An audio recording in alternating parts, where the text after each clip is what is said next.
Hello there, and welcome to an episode of World of Warships with Ungainly Titan. I have decided since things changed in my life that I'd try my hand at a few other things besides World of Tanks. I've been more or less playing World of Tanks obsessively for the last couple of years. Partly because, well, I still enjoy it, I'm still obsessed with it to a certain extent, and partly because I didn't really have time to devote to other games that required or that favoured long investments of time. If you play something like Halo or Civilization, you tend to play for a long stretch until you get the campaign mode through, or at least until you get a chapter done or whatever. And things that had been going on in my life meant that that didn't really suit me. I couldn't get into those kind of long play sessions. So short format games like World of Tanks suited me much better, and that kind of game on the console suited me much better because just the way things sit up around the house. The PC wasn't as accessible and didn't kind of suit what I was doing in the same way that the console did. So if World of Warships had come to the console, I probably would have tried it long before now. The other thing is, while I can't do any live streaming because I don't have the upload bandwidth to sustain a live stream, I thought I could do something similar. I'd just give it a try as an experiment, and the idea was that I would play a game cold, no prior experience at all of World of Warships, and I would go in and record my impressions as I was playing the game and just basically talk to people. But it turns out, which doesn't surprise me really, well, it does surprise me a little bit. I thought I could do it, but I can't. So I don't think live streaming, at least solo live streaming, is going to be in my future at all, even if I do get the bandwidth to do it, because it turns out that when I play a game and I get engrossed in the game and I start focusing on the game, I shut up. I might mutter under my breath unintelligibly, but nobody would understand what I was saying, with the occasional exclamation of annoyance or whatever, or wonderment, or what the hell is going on sort of thing. So you're getting me maybe 6-7 games into the game when I have actually figured out how to hit ships. Now he's pretty close. No idea how close he is, but it's kind of hard to miss at this range. But the first couple of games I was missing a lot. I was getting the bearing right quickly enough. You lead the target enough. But what I was finding is the elevation of the guns.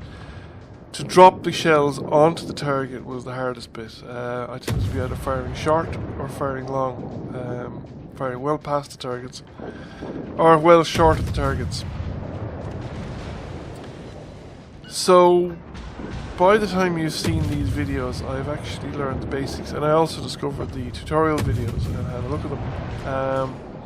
I've also been having technical issues with the whole video capture software that I'm using, which I never had before, but I suppose all of a sudden everything rears its head at once.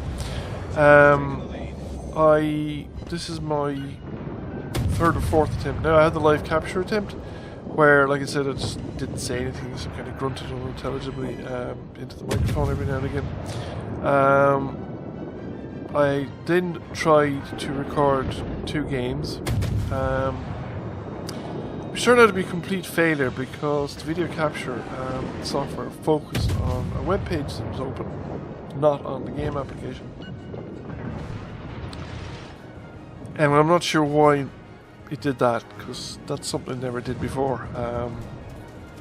And I think it actually focused on a web page that wasn't open on my main screen. It focused on the web page on the secondary screen. So I must have clipped a button or pressed a button or done something accidentally to switch the focus of the video capture software onto the secondary screen. I had the sound of the game, but that wasn't going to be much fun. So I had 2 games of that, and I wanted to show a game highlight the game from the point of view of a complete noob, which I am and probably will be for quite a while, but I mean, I want it to be as close as possible to the point where I'm still figuring out the controls. Now, these are not random battles. These are, you're not allowed into random battles straight away in World of Warships. You have to actually gain enough experience in a PvE, play versus environment mode, and the enemy are bots, and possibly some of the allies are bots as well.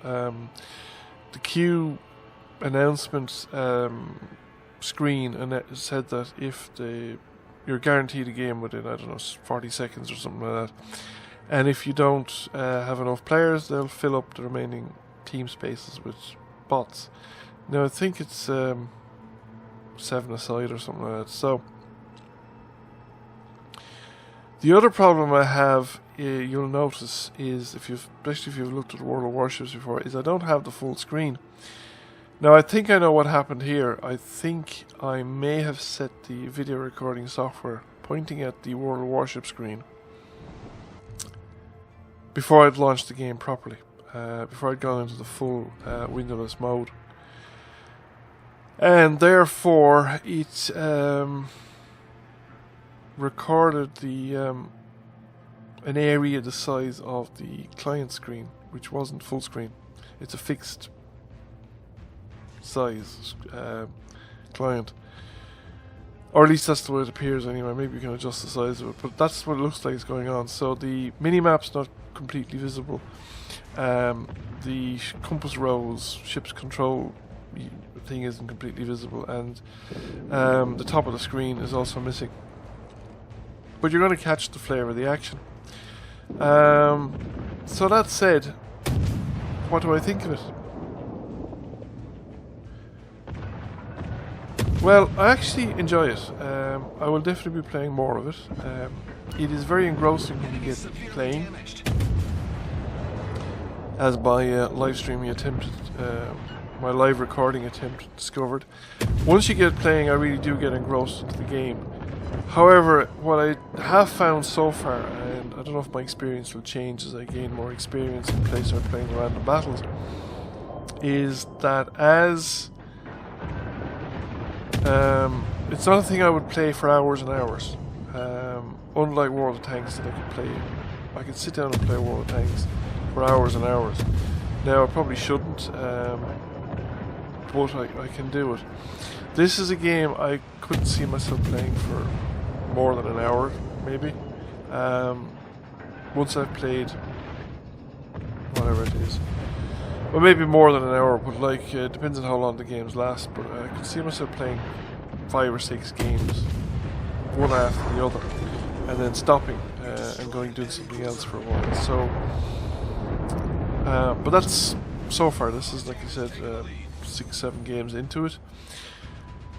That may change, I don't know, but it is definitely worth a try. It's worth a look. It is a fun game to play. It's not, well, at least so far, not that difficult at a basic level to pick up the controls. Now there may be a lot of stuff that I'm not aware of, that I'm missing, just like in World of Tanks, where, you know, I had 6,000 games before I realised about the second zoom. But it seems relatively straightforward from what I've seen. You have your primary armament, which is this ship has only got primary armament. There's secondary anti-aircraft armament, but I haven't seen any aircraft. So I don't know if there are any aircraft in these play versus environment versions. But I haven't, like I said, I haven't seen any. So there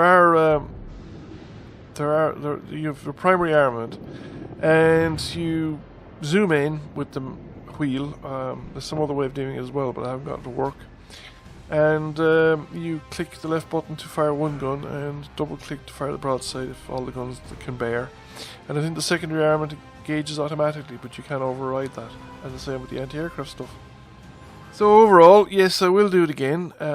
Thank you for watching. I hope you enjoyed the video and found it interesting. If you do, please consider giving it a like. And if you want to see more, please consider giving the channel a subscription. And thank you all for watching.